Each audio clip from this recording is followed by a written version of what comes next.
On July 14, 1882, outlaw Johnny Ringo was found slumped against the base of an oak tree in Turkey Creek Canyon outside of Tombstone, Arizona.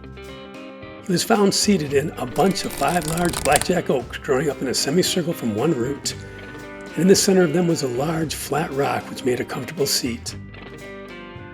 It was July 4, 1882, and we find a celebratory Ringo getting fully liquored up for the Tombstone Independence Day celebrations. 4th of July. I want a hot dog real bad. Ringo sobered up a couple of days later and left Tombstone with a couple of bottles of whiskey in tow for the ride. A few days later, Deputy Billy Breckenridge saw Ringo near Dials Ranch in the South Pass of the Dragoon Mountains. Breckenridge later wrote that Ringo was very drunk, reeling in the saddle.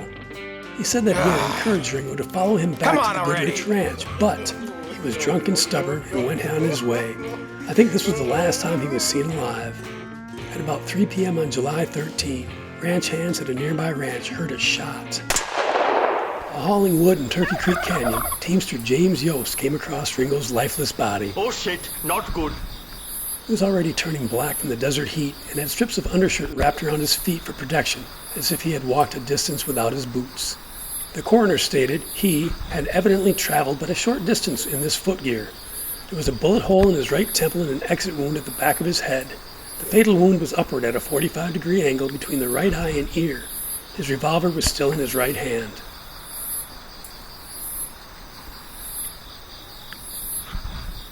Suicide? Robert Baller, a member of the coroner's jury, wrote in 1934, "I showed James Yost where the bullet had entered the tree on the left side. Blood and brains were oozing from the wound and matted his hair. There was an empty shell on the 6-shooter and the hammer was on that. I called it a suicide 52 years ago. I am still calling it suicide. I guess I'm the last of the coroner's jury." While we still do not know if Ringo's death was by suicide or murder, a few things are certain.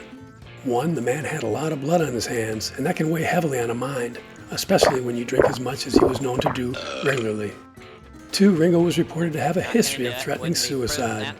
And 3, both Wyatt Earp and Doc Holliday had motives to see Ringo dead, and both were likely in the area around the time of Ringo's death, searching for cowboy members involved in the shooting of Virgil Earp and the murder of Morgan Earp. If he did take his own life, it's likely that the reason for it will forever remain a mystery.